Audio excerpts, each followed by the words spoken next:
Breaking news చూస్తున్నారు. లేఖ మీద లేఖ రిలీజ్ చేస్తోంది శ్రీరెడ్డి. ఇప్పుడు మరో లేఖాస్త్రాన్ని ప్రయోగించిందా? మరో లేఖనైతే మాత్రం రిలీజ్ చేస్తుంది శ్రీరెడ్డి. దానికి సంబంధించి బ్రేకింగ్ న్యూస్ చూస్తున్నారు. వైసీపీ అధినేత జగన్ కు లేఖ రాసింది శ్రీరెడ్డి. మీతో ఫోటో తీసుకునే అదృష్టం కూడా దక్కలేదు. నా వల్లే పార్టీకి చెడ్డ పేరు వచ్చింది. నా మాటల వల్ల పార్టీని డ్యామేజ్ చేశారని అర్థం చేసుకోలేకపోయానంటూ కూడా ఆ లెటర్లో పేర్కొంది. దానికి సంబంధించిన ఎక్స్క్లూజివ్ లెటర్ని మీరు చూస్తున్నారు ఆర్టీవీ స్క్రీన్ మీద. నేను వైసీపీలో సభ్యురాలని కూడా కాదు. సాక్షిలో పనిచేసేటప్పటి నుంచి మీ మీద గౌరవం ఏర్పడింది. మీ పాదయాత్ర, మీ కష్టాలను చూసి అండగా ఉండాలనుకున్నా. నా పాపం మీకు అంటొద్దు అంటూ కూడా లేఖలో చెప్పుకొచ్చింది శ్రీరెడ్డి. నేను పార్టీకి కార్యకర్తలకు దూరంగా ఉండాలనుకుంటున్నా అంటూ కూడా శ్రీరెడ్డి చెప్పుకొచ్చింది. దానికి సంబంధించిన ఆ లెటర్ కాపీని మీరు చూస్తున్నారు. మరో లేఖను రిలీజ్ చేస్తుంది శ్రీరెడ్డి. గత కొద్ది రోజుల క్రితం ఒక వీడియో రిలీజ్ చేస్తుంది. ఆ వీడియోలో ఇటు డిప్యూటీ సీఎం పవన్ కళ్యాణ్కి, అలాగే మంత్రి నారా లోకేష్కి, హోంమంత్రి అనితకు సారీ చెబుతూ ఆ వీడియోలో చెప్పుకొచ్చింది. ఆ తర్వాత మరొక లేఖను కొద్దిసేపటి క్రితం రిలీజ్ చేస్తుంది. ఇప్పుడు మరొక లేఖను రిలీజ్ చేస్తుంది శ్రీరెడ్డి. ఇప్పుడు ఈ లేఖలో వైసీపీ అధినేత జగన్కు సంబంధించి ప్రస్తావించింది. వైసీపీ అధినేత జగన్కు లేఖ రాసింది శ్రీరెడ్డి. మీతో ఫోటో తీసుకునే అదృష్టం కూడా దక్కలేదంటూ కూడా చెప్పుకొచ్చింది ఆ లేఖలో. నా వల్లే పార్టీకి చెడ్డ పేరు వచ్చింది. నా మాటల వల్ల పార్టీని డ్యామేజ్ చేశారని అర్థం చేసుకోలేకపోయినట్టు కూడా ఆవేదన వ్యక్తం చేస్తుంది. అప్డేట్స్ అందించేందుకు మా ప్రతినిధి కృష్ణమోహన్ సిద్ధంగా ఉన్నారు. కృష్ణమోహన్, ఎందుకు ఈ లేఖ మీద లేఖ రాసిన రైట్? అంతకన్నా ముందు ఈ అంశానికి సంబంధించి శ్రీరెడ్డి రియాక్ట్ అయింది, ఒకసారి ఏమందో చూద్దాం. లోకేష్ గారు, మీకు సారీ. అలాగే మీ అమ్మగారికి, మీ భార్య గారికి సారీ.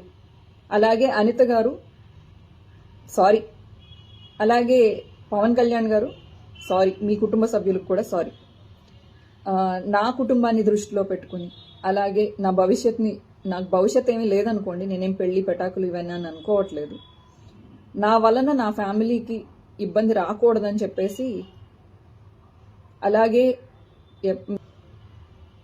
ఇక నుంచి నా సోషల్ మీడియాలో మీ కుటుంబ సభ్యుల గురించి కానీ ఆ విధంగా ఏ విధమైన తప్పుడుగా రాదు అని చెప్పేసి నేను మీకు హామీ ఇస్తున్నాను. ఈ యుద్ధాన్ని కార్యకర్తలకి మీకు కాకుండా లీడర్స్కి మధ్యలో జరగాలని నేను ఒక సలహా ఇస్తూ, కార్యకర్తలని ప్లీజ్ దయచేసి వదిలిపెట్టండి. నేను విజ్ఞప్తి. రైట్, అది గతంలో శ్రీరెడ్డి చేసిన వ్యాఖ్య. దాంతోపాటు కొద్దిసేపటి క్రితం ఒక లెటర్ని రిలీజ్ చేస్తుంది. ఇప్పుడు మరొక లెటర్ని రిలీజ్ చేస్తుంది. ఈ లెటర్ రిలీజ్ వెనకాల అర్థం ఏంటి? మరి ముఖ్యంగా గత కొద్ది రోజులుగా, నిన్న మీరు కనుక గమనిస్తే, ఇటు తూర్పుగోదావరి జిల్లాలోను, విశాఖలోను శ్రీరెడ్డి మీద కంప్లైంట్స్ ఫైల్ అయ్యాయి. తనని అరెస్టు చేయొచ్చు అంటూ కూడా ప్రచారం అందుకుంది. ఈ నేపథ్యంలో ఈ లెటర్లు ఎందుకు రాస్తోంది? లెటర్లు రాయడం వెనకాల అర్థం ఏంటి తెలుసుకునే ప్రయత్నం చేద్దాం. మా ప్రతినిధి కృష్ణమోహన్ అప్డేట్స్ అందించేందుకు సిద్ధంగా ఉన్నారు. కృష్ణమోహన్, బ్యాక్ టు బ్యాక్ లెటర్స్ని రిలీజ్ చేస్తోంది, బ్యాక్ టు బ్యాక్ వీడియోస్ని రిలీజ్ చేస్తోంది. ఏం జరుగుతోంది శ్రీరెడ్డి విషయంలో? అరెస్టు జరుగుతున్నట్టు ప్రచారం జరుగుతోంది.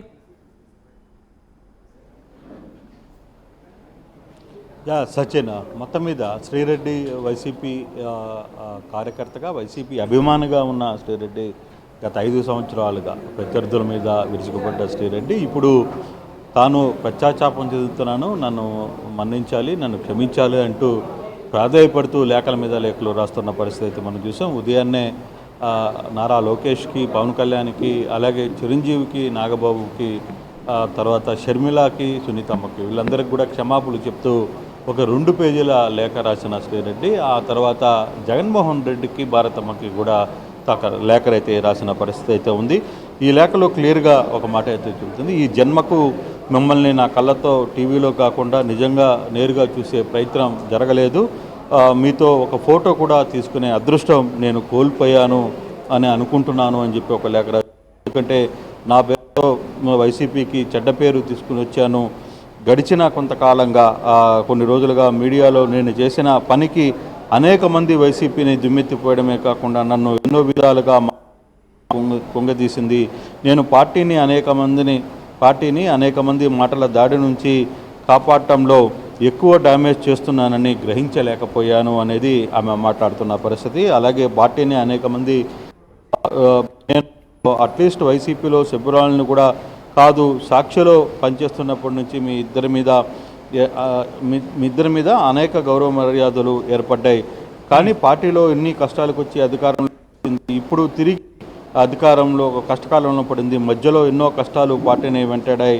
జగనన్న పాదయాత్ర, కేసులు, జైలు, ఆయన జీవిత కష్టాలను చూసి ఆయనకు సహాయపడాలనుకున్నాను. వీర విధేయత అధికం అవడంతోనే ప్రత్యర్థుల నుంచి నా ఫిల్తీ లాంగ్వేజ్తో తెగబడుతున్నాను అనుకున్నాను. కానీ పార్టీకి అది పెద్ద డ్యామేజ్ చేస్తుందని నేను అనుకోలేదు అని చెప్పి ఆయన లేఖ రాసిన పరిస్థితి. నేను పార్టీ కార్యక్రమాలకు దూరంగా ఉండాలనుకుంటున్నాను.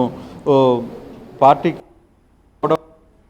నన్ను క్షమించండి, ఇట్లు మీ శ్రీరెడ్డి అని చెప్పి ఒక లేఖ రాసిన పరిస్థితి. అంటే శ్రీరెడ్డి వరుసగా మనం చూస్తున్నాం ఇటీవల కాలంలో ఏదైతే సోషల్ మీడియాలో వైసీపీ సోషల్ మీడియాలో శ్రేణుల మీద ఎప్పుడైతే టీడీపీ కూటమి ప్రభుత్వం పెద్ద ఎత్తున కూడా కేసులు నమోదు చేస్తూ అందరినీ అరెస్ట్ చేయడం మొదలుపెట్టారో ఆ రోజు నుంచి కూడా శ్రీరెడ్డి తన మాట తీరులో కావచ్చు, తన వ్యవహార శైలిలో పూర్తిగా కూడా తేడా చూస్తున్నాం. అంటే ఇటీవల కాలంలో ఒక 10 రోజుల ముందు కూడా బహిరంగంగా ఒక ఆడియోను కూడా విడుదల చేసిన పరిస్థితిని మనం చూసాం. ఇప్పుడు సడన్గా లేఖలు రాస్తుంది. ఎందుకంటే ఇప్పటికే ఈమె మీద చాలా ప్రాంతాల్లో ఫిర్యాదులు ఉన్నాయి, కేసులు కూడా నమోదున్నాయి. ఎప్పుడైతే తిరిగి ఇవన్నీ కూడా తమ పరిస్థితి ఉన్న నేపథ్యంలోనే ఆమె ఈ డౌన్ లాంగ్వేజ్తో అలాగే టోన్ అంతా కూడా తగ్గించుకొని మరి రిక్వెస్ట్ మూడ్లోకి వెళ్ళిపోయింది అనేది చెప్తున్నారు. అయితే టీడీపీ కార్యకర్తలు మాత్రం వ్యవహారంలో శ్రీరెడ్డిని వదిలే ప్రసక్తి ఉండదు, ఎటువంటి పరిస్థితుల్లో మేమైతే కేసులు వేస్తాం, ప్రభుత్వం దీన్ని సీరియస్గా తీసుకుంటుంది అని చెప్పి చెప్తున్న పరిస్థితి. చూడాలి సచిన్, మరి శ్రీరెడ్డిని మిగతా సోషల్ మీడియా యాక్టివిటీలు ఇప్పుడు పోలీసులు ఏ విధంగా అదుపులో తీసుకుంటున్నారో ఆ విధంగా తీసుకునే ప్రయత్నం చేస్తారా, లేదు ఒక మహిళ కాబట్టి మహిళగా ఇన్నిసార్లు ఆమె రిక్వెస్ట్ చేసింది కాబట్టి ఆమెని వదిలిపెట్టే ప్రయత్నం చేస్తారా అనేది వేచి చూడాల్సిన పరిస్థితి అయితే ఉంది సచిన్. రైట్ కృష్ణమోహన్. సో మొత్తంగా అయితే మాత్రం శ్రీరెడ్డి లేఖ మీద లేఖను రిలీజ్ చేస్తోంది. ఇన్ఫ్యాక్ట్ కొద్దిసేపటి క్రితం ఒక లేఖను రిలీజ్ చేస్తుంది. ఆ లేఖను మీరు చూస్తున్నారు ఆర్టీవీ స్క్రీన్ మీద ఎక్స్క్లూజివ్గా. మరి ముఖ్యంగా లోకేష్ అన్న అంటూ ఒక లేఖను రిలీజ్ చేస్తే ఇప్పుడు వైసీపీ అధినేత జగన్ పేరు ప్రస్తావిస్తూ మరొక లేఖను రిలీజ్ చేస్తుంది. ఎందుకంటే మీరు చూడొచ్చు, నేను అట్లీస్ట్ వైసీపీలో సభ్యురాలను కూడా కాదు, సాక్షిలో పనిచేసేప్పటి నుంచి మీ ఇద్దరి మీద అనేక గౌరవ మర్యాదలు ఏర్పడ్డాయి. కానీ పార్టీ ఎన్నో కష్టాలకు వచ్చి అధికారంలోకి వచ్చింది, ఇప్పుడు తిరిగి కష్టకాలంలో పడింది. మధ్యలో ఎన్నో కష్టాలు పార్టీని వెంబడించాయి. ఒక్కసారి ఆ లెటర్ని ఫ్రమ్ ద బిగినింగ్ చదివే ప్రయత్నం చేద్దాం, హోల్డ్ చేసే ప్రయత్నం చేద్దాం. పీసీఆర్ ఫ్రమ్ ద బిగినింగ్ ఒకసారి వెళ్ళే ప్రయత్నం చేద్దాం. ఒకసారి ఫ్రమ్ ద బిగినింగ్ వెళ్దాం ఆ లెటర్కి సంబంధించి. ఒకసారి మీరు చూడొచ్చు, జగనన్నకి భారతమ్మకి నా హృదయపూర్వక నమస్కారాలు. ఈ జన్మకి మిమ్మల్ని నా కళ్ళతో టీవీలో కాకుండా నిజంగా చూసే అదృష్టం లేదనుకుంటా. ఒక ఫోటో కూడా తీసుకునే అదృష్టాన్ని నేను కోల్పోయాను అని అనుకుంటున్నాను. ఎందుకంటే నా పేరుతో వైఎస్ఆర్సీపీకి చెడ్డ పేరు తీసుకొచ్చాను. గత కొన్ని రోజులుగా మీడియాలో నేను చేసిన పనికి అనేక మంది వైఎస్ఆర్సీపీని దుమ్మెత్తిపోయడమే నన్ను ఎన్నో విధాలుగా మానసికంగా కృంగతీసింది. నేను పార్టీలో అనేక మంది మాటల దాడి నుంచి కాపాడంలో ఎక్కువ డ్యామేజ్ చేస్తున్నానని గ్రహించలేకపోయాను. నేను అట్లీస్ట్ వైఎస్ఆర్సీపీలో సభ్యురాలను కూడా కాదు, సాక్షిలో పనిచేసేప్పటి నుంచి మీ ఇద్దరి మీద అనేక గౌరవ మర్యాదలు ఏర్పడ్డాయి. కానీ పార్టీ ఎన్నో కష్టాలకు వచ్చి అధికారంలోకి వచ్చింది, ఇప్పుడు తిరిగి కష్టకాలంలో పడింది. మధ్యలో ఎన్నో కష్టాలు పార్టీని వెంటాడాయి. జగనన్న పాదయాత్ర, కేసులు, జైలు, ఆయన కష్టాలు చూసి ఆయనకు ఉడతా సాయంగా ఉన్నారని అనుకున్నారు. వీర విధేయత అనే అంశాన్ని కూడా అక్కడ తాను ప్రస్తావించింది. అలా మీరు చూస్తే కనుక జగనన్న పాదయాత్ర ఇవన్నీ ఆ అంశాలను ప్రస్తావిస్తూ వీర విధేయత అధికం అవడంతో ప్రత్యర్థులను నా ఫిల్తీ లాంగ్వేజ్తో తెగబడుతున్నాను అనుకున్నాను. కానీ పార్టీకి డ్యామేజ్ చేస్తున్నాను అనుకోలేదు. నేను చేసిన పని వలన మీరు ఎంతో బాధపడి ఉంటారంటూ కూడా కంక్లూషన్లోకి తను రాసుకొచ్చిన సందర్భాన్ని ఆ లెటర్లో మీరు చూడొచ్చు. అయితే కొద్దిసేపటి క్రితం లోకేష్ అన్న అంటూ ఒక లెటర్ని రిలీజ్ చేస్తుంది. ఆ తర్వాత ఈరోజు ఇప్పుడు